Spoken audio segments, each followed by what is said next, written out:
Анета, најпрво сакам да ти се заблагодарам што прифати да бидеш наш соговорник за прв пат за Hype Македонија. Ни доаѓаш директно од Битола, како патуваше, како е таму, како си ти најпрвен, кажи ми. Пред се, фала за поканата. После толку време кога да се видиме, кога да направиме интервју, никако да се најдеме и да се погодиме. Секогаш расположена. Кога станува збор за интервју, кога треба да се каже нешто нормално, што било, што поминало, што е во тек и што следи. Патот добро помина, како и секогаш, значи навикната Битола Скопје ми е веќе секојдневно, така да немам никаков проблем. Како што кажав, расположена, кога има расположение, нормално дека нема никаков проблем. Ти си горда битолчанка, израстена таму, има многу убави песни за Битола. Кажи ми како би опишала Битола со еден збор, ако има таков збор да се каже? Најубавиот град на светот. Па добро, сега не дека сум битолчанка, секако горда сум што сум родена во Битола и што сум растена таму. Од цел свет доаѓаат да ја видат Битола и тој познат наш широк сокак, каде што се движи цела Битола и цела Македонија. Нормално, ако не поминиш на широк сокак и да се напиеш кафе, исто како да не си бил во Битола. Така да секогаш сум горда со мојот град и затоа останав да живеам во Битола. Имав можности и подалеку и надвор од границите на Македонија и преку океан и секаде имав можност да живеам, меѓутоа Битола си е Битола и сега се вратив баш во тој крај каде што се родив и каде што растев, каде што помина моето детство, се вратив таму на истата улица. Анета, имаме многу теми за разговор со тебе со оглед на тоа дека си прв пат, а и нормално твојата кариера е долга, има интересни факти за тебе. Сакала најпрво да те прашам како започна целата твоја историја во музиката? Кога почна да пееш, да работиш, да создаваш музика? Дали се сеќаваш на тие почетоци и да ми раскажеш за некои најдобри моменти во твојата кариера или некои лоши што ги паметиш, вака да речеме? Како не би се сетила, нормално, кога од самото раѓање, од самото оној период кога веќе детето знае за себе, од, да не кажам, 4-5 години, 6 ќе кажам, уште од тогаш знаев дека ќе го работам ова што го работам и моите почетоци почнаа дома. Значи, гледав се што дома ми наликува на микрофон, дали било тоа четка, дали било позната сум по тоа, секаде го кажувам дека пеев на толчник, оне што е за лук, што е за лук толчење. Мајка ми го виткаше во алуминиумска фолија за да не ми мириса на лук, па така пеев низ дома. Ме откри мајка ми, нормално, бидејќи мајка ми потекнува од такво семејство, музикално семејство, а ова што го имам јас, што го поседувам, ми е наследено од мојот татко, бидејќи татко ми беше добар пејач до последно. Само тогаш беше подруго време. Мајка ми и татко ми се запознаа во културно-уметничко друштво каде што играа заедно и пееа заедно. Таму и се запознаа. Двајцата како дует беа и како што кажав, јас го наследив тоа од татко ми. Татко ми беше одличен пејач, меѓутоа тогаш времето, како што кажав, беше подруго, беше срамота да се пее, затоа не просперира толку како што може сега да се просперира, немало телевизии, немало вака продукции за интервјуа, за студија за снимање. Едноставно беше срамота тогаш да се пее. И баба ми била пеачка по дома, сакам да кажам, била добра, квалитетна пеачка. Меѓутоа, јас сето тоа го наследив од сите, го зедов најдоброто и го прикажувам сега на нашата публика. Потоа следеа многу фестивалчиња, детски фестивалчиња, сакам да кажам, низ Битола. Првиот мој настап беше на Сидо, 93-та година, каде што прв пат се појавив пред публика и можам да се пофалам дека нема воопшто срам. Има и видео на YouTube каде што пеам, скокам низ бината од почеток до крај, кореографијата беше моја, ја смислив сама. Така да имав едно убаво детство, полно со ведрина, со позитивна енергија, со песна, немаше значи кај нас собир јас да не запеам, иако малку потешко која ќе ми рече ајде Ане стани да запиш, мене од мене јадеа, бидејќи не сакав, бев многу срамежлива. Потоа почна да се нижат така фестивали, некои низ Битола, каде што добивав први награди на неколку од тие фестивали, па како награда за тоа место беше снимање на песна.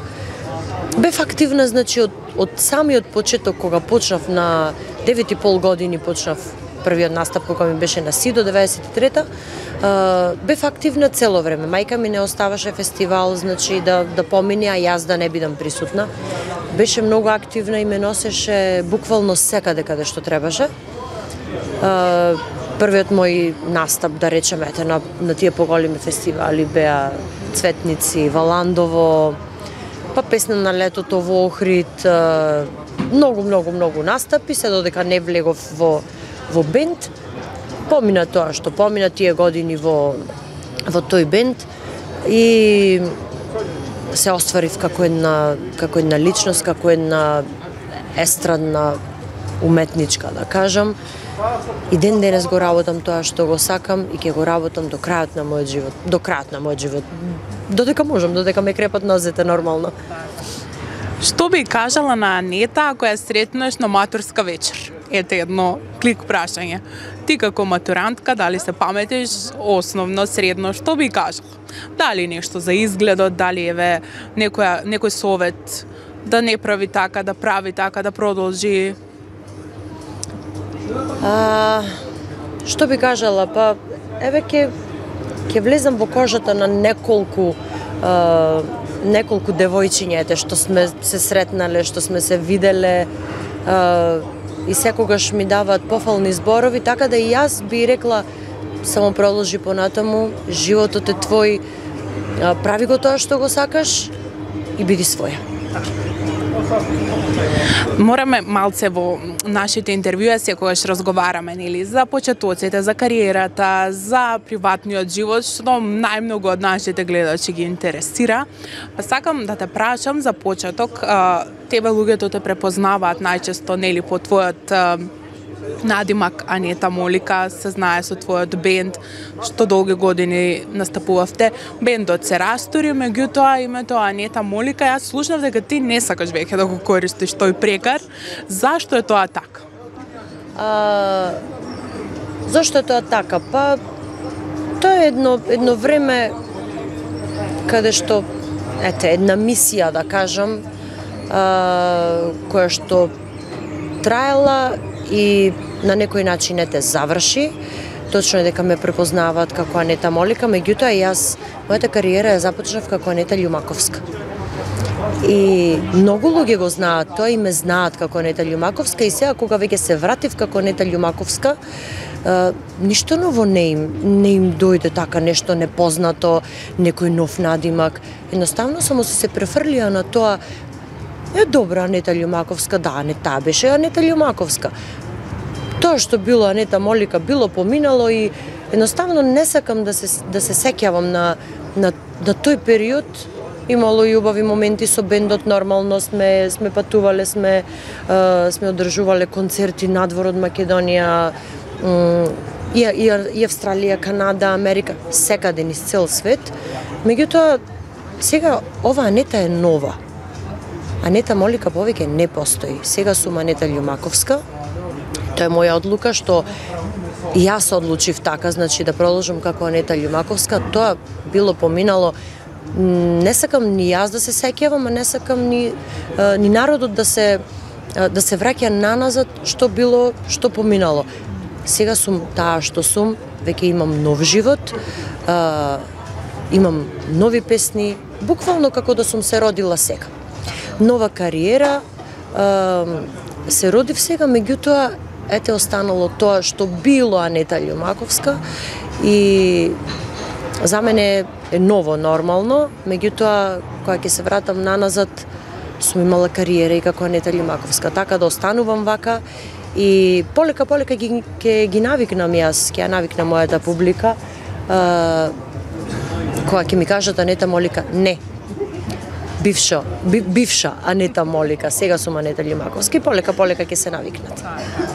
Анета, знаеме дека еве, да речеме, на некој дел од твојот развод беше и распадот, да речем, на таа група во твој состав. Дали ти можеби како си поминала низ таков период, можеш да ни дадеш некој совет на жените кои што поминуваат низ таа фаза, кои што бараат одговор, решение, да поразговараме околу разводите, ти како жена која што си го преживеала сето тоа, претпоставувам дека секако ќе има некој совет што еве жениве ќе го слушнат и ќе им помогнеш на некој начин. Вака, значи јас не сум ни прва ни последна жена што се развела и после 22 години брак. Вака, би препорачала, значи, битно за ова нешто јас што го направив, битно е храброст. Значи, никој не е должен да трпи некој или некоја, значи зборам и од машка страна и од женска страна. Животот е еден, луѓе, значи треба да се живеј. Мене нема утре да ми дадат друг живот. Значи јас овој живот го живеам сега, до кога еден Господ знае. И тоа што ми преостанува ќе го проживам јас како што сакам. И на никого не сум му наштетила. Едноставно сум се повлекла од тој живот, сум направила една одлука, сум се одлучила, значи јас да се разведам, не сум должна јас да трпам некого или да живееш во страв, карикирам, или да живееш во страв или по наредби на некој си друг, вака ќе направиш, онака ќе направиш. Јас ќе живеам, јас како што сакам. Значи, би дала совет, кој сака ова да го направи. Значи, не е морално да се прифати мојот совет.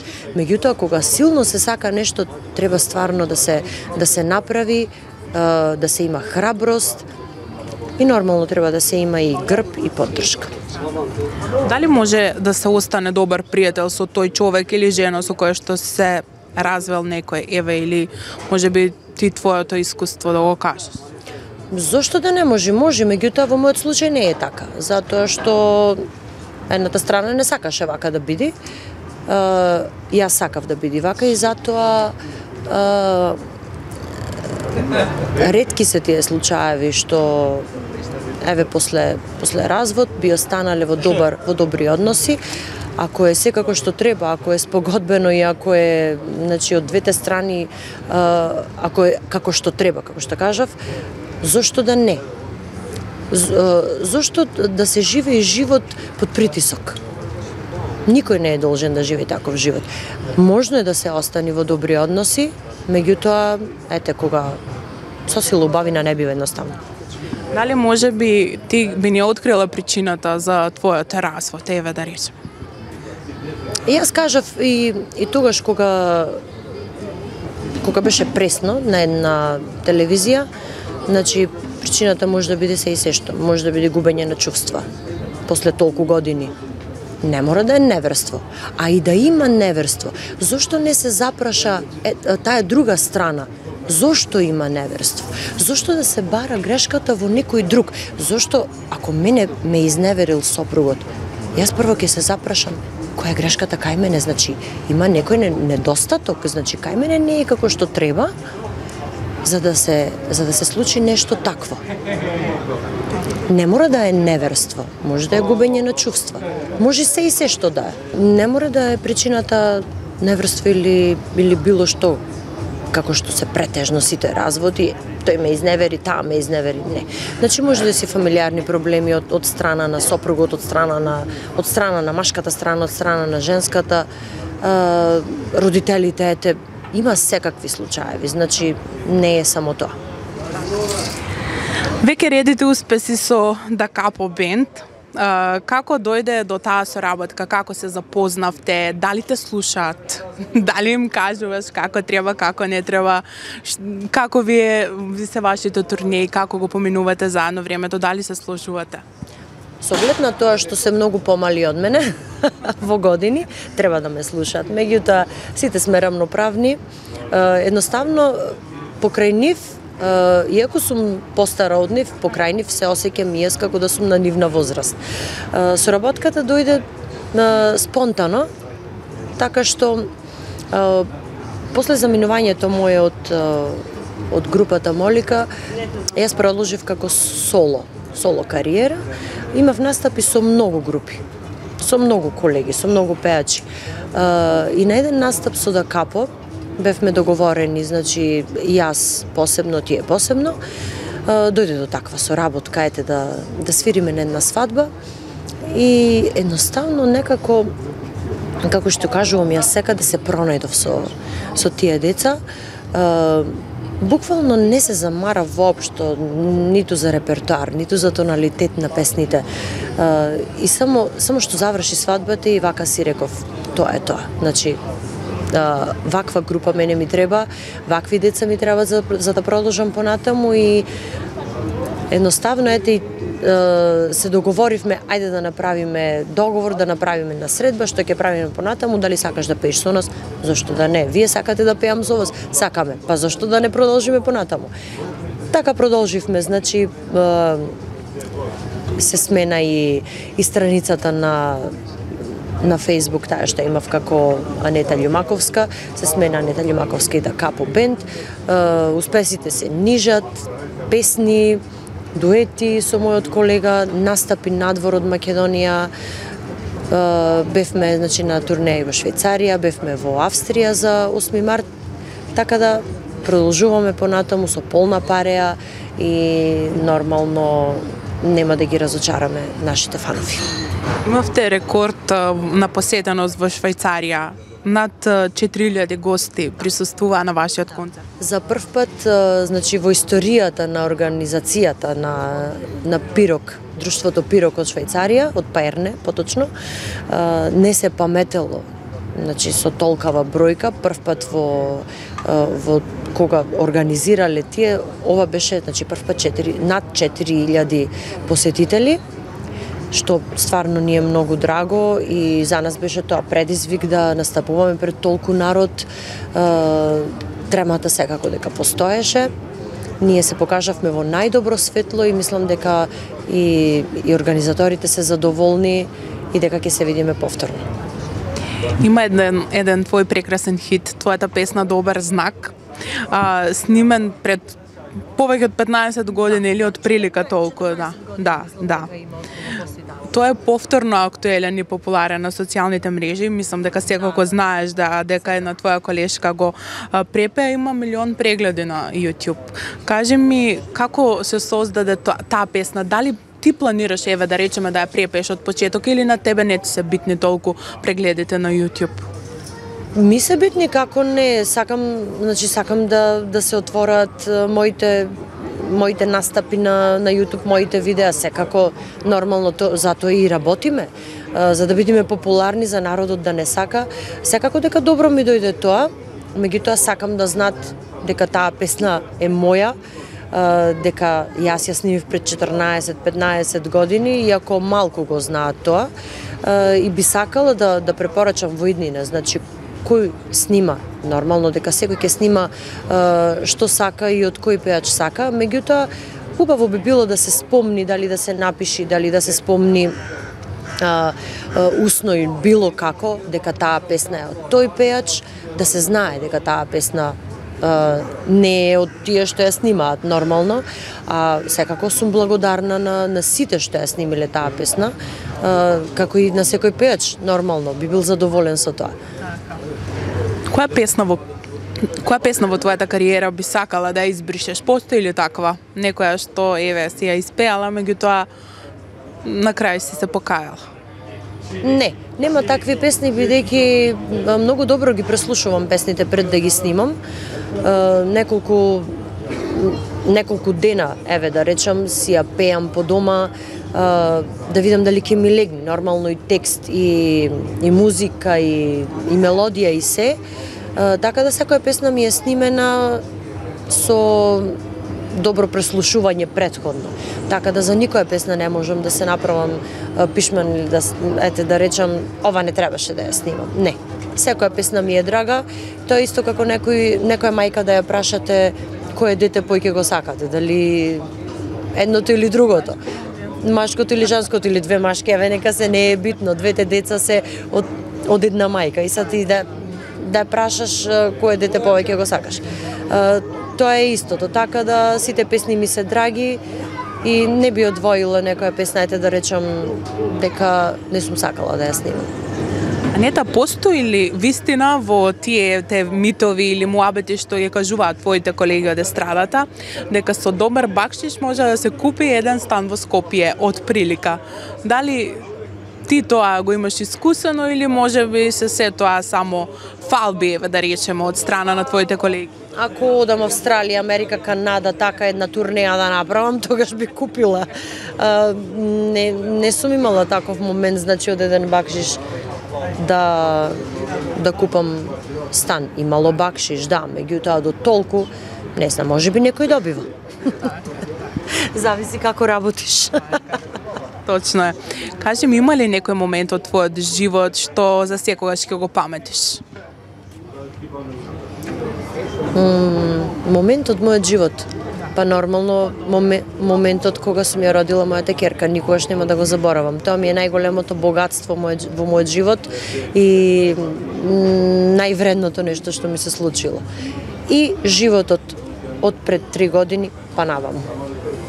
Што значи тоа? После разводот. Да бидам најискрена, еве. Брутално искрена, што никогаш не сум била дрска и безобразна, меѓутоа животот ќе те научи некогаш да бидеш и таков. Така да одлучив што на ум, то на друм. Што ми лежи на душа да кажам, бидејќи на никој не му е гајле јас каков живот живеам, дали јас сум гладна, дали сум жедна, дали ми е ладно, дали ми е топло. Така да гледам само да си го живеам животот и затоа одлучив да бидам брутално искрена и да кажувам некои работи, како што кажав, што на ум, то на друм. Дали може би постои некоја нова љубов на повидок кај Анета во животот? Па очигледно да. Жената само што ќе ја погледнеш и можеш да видиш дали е заљубена, дали е задоволна, дали е среќна, така да нормално дека има. Норм. Релативно млада, така да нормално дека нема да го поминам животот сама. Така и треба, нормално. Анета, сакам за крај, пошто ти си многу компетентна личност за да дадеш некој совет еве на нашите нови звезди што сакаат да бидат младите. Еве Хајп звезде доаѓа во Македонија, има аудиција, не знам дали имаш слушнато. Нови таленти, нови пејачи имаат шанса да станат популарни, да создадат нели своја звезда под ова естрадно небо. Дали ти имаш некој совет да им кажеш како да започнат, како да ја разбијат тремата? Дали е тешко, дали е лесно, што би им препорачала? Пред се битно е да се нема трема. Меѓутоа сите ја имаме таа трема. Тоа е еден вид на одговорност, значи позитивна трема што кога ќе излеземе на сцена сме одговорни за тоа што сме одлучили да го правиме. Значи пред се треба да се има пред се дарба. И јас сум сигурна дека никој без дарба нема да се дрзни да се појави на сцена или на некое шоу или на такмичење, било како. Би им препорачала, значи, тремата да ја остават дома, да бидат сигурни во себе. И имам едно мото кога се работи за музиката. Слушајте музика. Значи, ако сакате да бидете пејачи, ако веќе имате дарбата, нормално дека не може некој било кој да биде пејач само со слушање музика, нормално. Пред се, како што кажав, треба да се има дарба, да ти дај Господ, нормално. Многу сака, музиката сака слушање. Ако веќе сакаш да ја работиш оваа работа, многу слушање. Дали дома, дали во кола, значи било каде. како еден почетник. Јас кога почнував да пеам, еве ќе кажам, значи лично за мене, кога почнував јас да пеам, слушав се и се што. Од буквално што кажуваат од Силвана до Нирвана. Од Витни Хјустон, Селин Дион, што се работи значи за тие светски пеачки, Мараја Кери. А што се однесува за Балканот наш, слушав и забавно, и народно, значи буквално се. Тоа е мојот совет, пред се да се нема трема и да бидат сигурни во себе и многу да слушаат музика. Ти бараат ли Селин Дион некогаш на настап да испади? Редовно. Јас сум позната под таа француска песна што не знам сега да изговорам. А кога ќе го земам микрофонот, знам да ја испеам затоа што ја слушав од мои 10 години. Од 10 години ја слушав и буквално нема видео на YouTube од Селин Дион од таа песна буквално. Јас што го немам отворено, бидејќи францускиот јазик е многу тежок и изговорот со тоа што е напишано нема врска. Така да не можеш само да читаш и да пееш. Треба да изговорот да го видиш. Значи како ја отвора устата. Буквално секој видео ми е отворено и затоа и ја знам таа песна и се консултирав со некои луѓе што се наши македонци што се растени таму и живеат во Франција. Се консултирав дали изговорот ми е точен, да не се брукам некаде каде што ќе излезам нормално, да не се срамам. И добивам стварно комплименти дека изговорот ми е супер, нормално не перфектен, бидејќи не сум јас во Франција растена, како што кажав, тој јазик е многу тежок.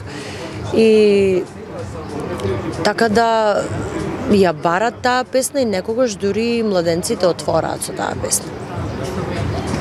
Анета, ти благодарам многу на овој разговор, колку ни дозволува времето. Јас викам секое мое прво интервју со некој гостин е добро, ама второто веќе нема да биде така нежно, пошто ми викаат колегите дека сум била многу нежна со моите соговорници, меѓутоа нормално каков соговорник, нели такви прашања, таков разговор. Многу ти благодарам што прифати да бидеш наша соговорничка и се надам дека ќе се видиме во иднина. Секако ќе се видиме во иднина и нормално како што ни доликува, значи секогаш има граници. Ако нешто не треба да се одговори, нема да се одговори. Меѓутоа, како што кажав, има некои работи што сакам да ги кажам и не е ништо страшно, никого не навредувам, ниту омаловажувам. Така да едноставно да си ја отвориш душата и да си кажеш тоа што ти лежи.